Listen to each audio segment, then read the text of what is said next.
இன்றைய தினம் ரெப்பாடகர் கணேஷ்குமார் சங்கீத்சன் அவரது வழக்கு தொடர்பிலே சட்டத்தரணி கைலைநாதன் சுபாகர் அவர்களால் குறித்த வழக்கு தொடர்பிலே விண்ணப்பம் ஒன்று செய்வதற்காக நகர்த்த பத்திரம் அணைக்கப்பட்டிருந்தது. அதேவேளை மாவட்ட குற்றத்தரப்பு பிரிவான வழக்கு தொடரான மாவட்ட குற்றத்தரப்பு போலீஸ் பிரிவினராலும் குறித்த வழக்கு தொடர்பில் சட்டமா அதிபர் திணைக்களத்திலிருந்து கிடைக்கப்பெற்ற அறிக்கை தாக்கல் செய்வதற்காகவும் அவர்களாலும் நகர்த்த பத்திரம் அணைக்கப்பட்டிருந்தது. குறித்த நகர்த்த பத்திரங்கள் அணைக்கப்பட்டதன் அடிப்படையில் குறித்த வழக்கு அழைக்கப்பட்டிருந்த பொழுது போலீஸார் வழக்கு தொடரான போலீஸார் குறித்த சங்கீத்சனது வழக்கு தொடர்பிலே தாங்கள் சட்டமா அதிபர் திணைக்களத்திலிருந்து ஆலோசனை பெற்றிருப்பதாகவும் குறித்த ஆலோசனையின் அடிப்படையில் குறித்த வழக்கு பயங்கரவாத தடை சட்டத்திலிருந்து நீக்கப்பட்டு இலங்கை தண்டனை சட்டக்கோவையின் பிரிவு 120 கீழாக சாதாரண ஒரு குற்றவியல் வழக்காக தாக்கல் செய்ய இருப்பதாகவும் அது தொடர்பிலே தங்களுக்கு சட்டமா அதிபர்களிடமிருந்து அறிக்கை ஒன்று கிடைக்கப்பெற்றதாக விண்ணப்பம் செய்திருந்தனர். சட்டத்தரணி கைல்நாயன் சுபாகர் அவர்களாலும் குறித்த சந்தேகமான சங்கீத்சனது பிணை தொடர்பிலே விண்ணப்பம் செய்யப்பட்டிருந்தது. எனினும் குறித்த வழக்கில் பொலிசாருக்கு அனுப்பப்பட்ட அதே அறிக்கை கௌரவ சாவச்சேரி நீதவானுக்கும் சட்டமா அதிபர் திணைக்களத்துக்கு அனுப்பியிருக்கப்பட வேண்டும். எனினும் குறித்த பயங்கரவாத தடைச்சட்டை நீக்குவது தொடர்பிலும் தண்டனை சட்டக்கோவின் பிரிவு 120 கீழாக குறித்த வழக்கு தொடரப்படவிருப்பதாக தொடர்பான அறிக்கை நீதிமன்றத்துக்கு கிடைக்கப்படவில்லை என்பதன் அடிப்படையில் கௌரவ நீதவானவர்கள் ஏற்கனவே விளக்கமறியல் தினமாக வழங்கப்பட்டிருந்த 6ஆம் மாதம் 17ஆம் தேதிக்கு குறித்த வழக்கை ஒத்தி வைத்திருந்தார். எனினும் அதன் பின்னராக குறித்த வழக்கு தொண்டர் தரப்பு குறித்த சட்டமா அதிபர் திணைக்களத்தின் பிரதியை மூலப்பிரதியை அல்லது உண்மை பிரதியை நீதிமன்றத்துக்கு தாக்கல் செய்யவிருப்பதாக எங்களுக்கு கிடைக்கப்பட்ட அறிவுறுத்தலின் அடிப்படையில் சட்டத்தரணி சுபாகர் அவர்களால் கௌரவ நீதிவானம் நகர்த்த பத்திரம் மூலமாக குறித்த வழக்கில் சங்கீத்சனது பிணை தொடர்பிலே விண்ணப்பம் செய்வதற்காக அனுமதி கேட்கப்பட்டிருந்தது. குறித்த வழக்கு பின்னவும் மீளவும் கௌரவ நீதிவான் அவர்களால் எடுத்துக்கொள்ளப்பட்டு போலீஸ் குற்றத்தரப்பு போலீஸ் மற்றும் சிரேச போலீஸ்வர்கள் தோன்றியிருக்க குறித்த அறிக்கை அவர்களால் சட்டமா அதிபர் வழங்கப்பட்டிருந்த அறிக்கை அவர்களால் நீதிமன்றத்துக்கு வழங்கப்பட்டதன் அடிப்படையிலும் சட்டத்தரணிகளால் செய்யப்பட்ட விண்ணப்பத்தின் அடிப்படையிலும் ரெப்பாடகர் சங்கீத்சனுக்கு இன்றைய தினம் பிணை வழங்கப்பட்டிருக்கிறது.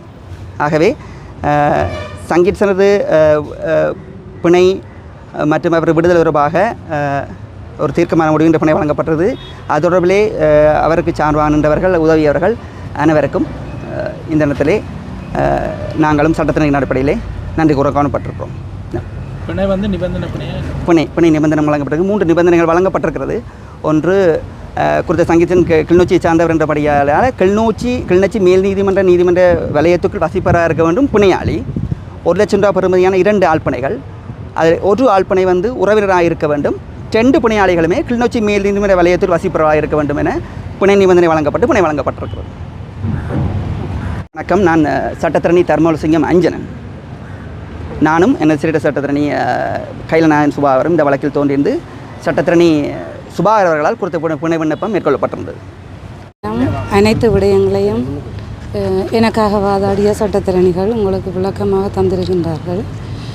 எனது பிள்ளைக்காக குரல் கொடுத்த அத்தனை உள்ளங்களுக்கும் எனது மனமார்ந்த நன்றிகளை கூற விரும்புகின்றேன். எனது பிள்ளையை சிறைச்சாலையிலிருந்து விடுதலை செய்து வீட்டுக்கு கொண்டு போகின்ற நேரம் இது. எனக்கு இதுக்கு மேலே கதைக்க முடியலை.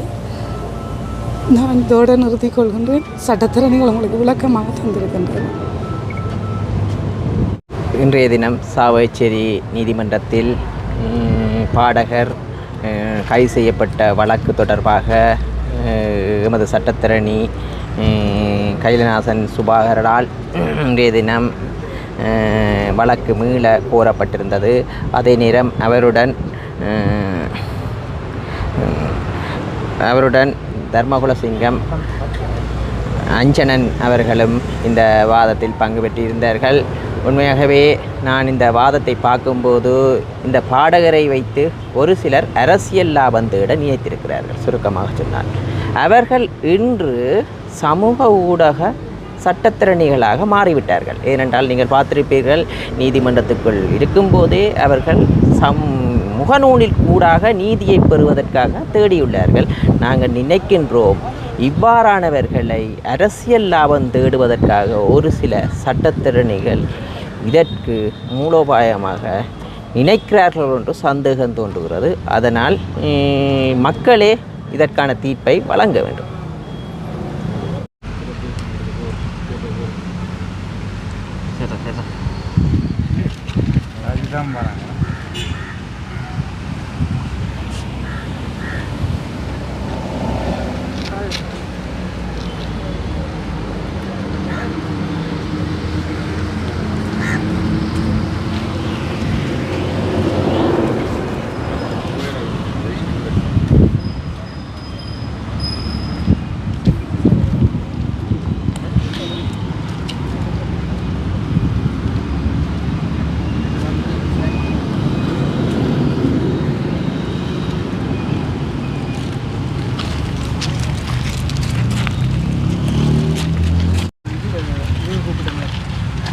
இன்றைய தினம் ரெப்பாடகர் கணேஷ்குமார் சங்கீத்சன் அவரது வழக்கு தொடர்பிலே சட்டத்தரணி கைலைநாதன் சுபாகர் அவர்களால் குறித்த வழக்கு தொடர்பிலே விண்ணப்பம் ஒன்று செய்வதற்காக நகர்த்த பத்திரம் அணைக்கப்பட்டிருந்தது.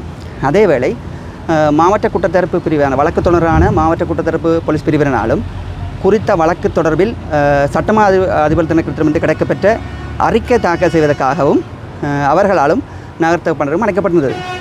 குறித்த நகர்த்த பத்திரங்கள் அணைக்கப்பட்டதன் அடிப்படையில் குறித்த வழக்கு அழைக்கப்பட்டிருந்த பொழுது போலீஸார் வழக்கு தொடரான போலீஸார் குறித்த சங்கீத்சனது வழக்கு தொடர்பிலே தாங்கள் சட்டமா அதிபர் திணைக்களத்திலிருந்து ஆலோசனை பெற்றிருப்பதாகவும் குறித்த ஆலோசனையின் அடிப்படையில் குறித்த வழக்கு பயங்கரவாத தடை சட்டத்திலிருந்து நீக்கப்பட்டு இலங்கை தண்டனை சட்ட கோவையின் பிரிவு 120 கீழாக சாதாரண ஒரு குற்றவியல் வழக்காக தாக்கல் செய்ய இருப்பதாகவும் அது தொடர்பிலே தங்களுக்கு சட்டமா அதிபர்களிடமிருந்து அறிக்கை ஒன்று கிடைக்கப்பெற்றதாக விண்ணப்பம் செய்திருந்தனர். சட்டத்திரணி கைலைநாதன் சுபாகர் அவர்களாலும் குறித்த சந்தேகமான சங்கீத்சனது பிணை தொடர்பிலே விண்ணப்பம் செய்யப்பட்டிருந்தது. எனினும் குறித்த வழக்கில் பொழுதாருக்கு அனுப்பப்பட்ட அதே அறிக்கை கௌரவ சாவச்சேரி நீதவானுக்கும் சட்டமா அதிபர் திணைக்களத்துக்கு அனுப்பியிருக்கப்பட வேண்டும். எனினும் குறித்த பயங்கரவாத தடைச்சட்டை நீக்குவது தொடர்பிலும் தண்டனை சட்ட கோவின் பிரிவு 120 கீழாக குறித்த வழக்கு தொடரப்படவிருப்பதாக தொடர்பான அறிக்கை நீதிமன்றத்துக்கு கிடைக்கப்படவில்லை என்பதன் அடிப்படையில் கௌரவ நீதவான் அவர்கள் ஏற்கனவே விளக்கமறியல் தினமாக வழங்கப்பட்டிருந்த 6ஆம் மாதம் 14ஆம் தேதிக்கு குறித்த வழக்கை ஒத்தி வைத்திருந்தார். எனினும் அதன் பின்னராக குறித்த வழக்கு தொண்டர் தரப்பு குறித்த சட்டமா அதிபர் திணைக்களத்தின் பிரதியை மூலப்பிரதியை அல்லது உண்மை பிரதியை நீதிமன்றத்துக்கு தாக்கல் செய்யவிருப்பதாக எங்களுக்கு கிடைக்கப்பட்ட அறிவுறுத்தலின் அடிப்படையில் சட்டத்தரணி சுபாகர் அவர்களால் கௌரவ நீதிவானிடம் நகர்த்த பத்திரம் மூலமாக குறித்த வழக்கில் சங்கீத்சனது பிணை தொடர்பிலே விண்ணப்பம் செய்வதற்காக அனுமதி கேட்கப்பட்டிருந்தது. குறித்த வழக்கு பின்னவும் மீளவும் கௌரவ நீதிவான் அவர்களால் எடுத்துக்கொள்ளப்பட்டு போலீஸ் குற்றத்தரப்பு போலீஸ் மற்றும் சிரேச போலீஸ்வர்கள் தோன்றியிருக்க குறித்த அறிக்கை அவர்களால் சட்டமா திணைக்களத்தினால் வழங்கப்பட்டிருந்த அறிக்கை அவர்களால் நீதிமன்றத்துக்கு வழங்கப்பட்டதன் அடிப்படையிலும் சட்டத்திறனிகளால் செய்யப்பட்ட விண்ணப்பத்தின் அடிப்படையிலும் ரெப்பாடகர் சங்கீத்சனுக்கு இன்றைய தினம் பிணை வழங்கப்பட்டிருக்கிறது. ஆகவே சங்கீத்சனது பிணை மற்றும் அவர் விடுதலை தொடர்பாக ஒரு தீர்க்கமான முடிவின்ற பிணை வழங்கப்பட்டது. அது தொடர்பிலே அவருக்கு சார்பானவர்கள் உதவியவர்கள் அனைவருக்கும் இந்த நேரத்திலே நாங்களும் சட்டத்தின் அடிப்படையிலே நன்றி கூற காணப்பட்டிருக்கிறோம். பிணை வந்து நிபந்தனை பிணை நிபந்தனை வழங்கப்பட்டிருக்கு. 3 நிபந்தனைகள் வழங்கப்பட்டிருக்கிறது. ஒன்று குறித்த சங்கீதன் கிளிநொச்சியை சார்ந்தவர் என்றபடியால் கிளிநொச்சி மேல் நீதிமன்ற வலயத்துக்குள் வசிப்பராக இருக்க வேண்டும் பிணையாளி. 1 லட்சம் ரூபா பெறுமதியான 2 ஆழ்பிணைகள். அதில் ஒரு ஆழ்பிணை வந்து உறவினராக இருக்க வேண்டும். 2 பிணையாளிகளுமே கிளிநொச்சி மேல் நீதிமன்ற வலயத்தில் வசிப்பவராக இருக்க வேண்டும் என பிணை நிபந்தனை பிணை வழங்கப்பட்டிருக்கிறது.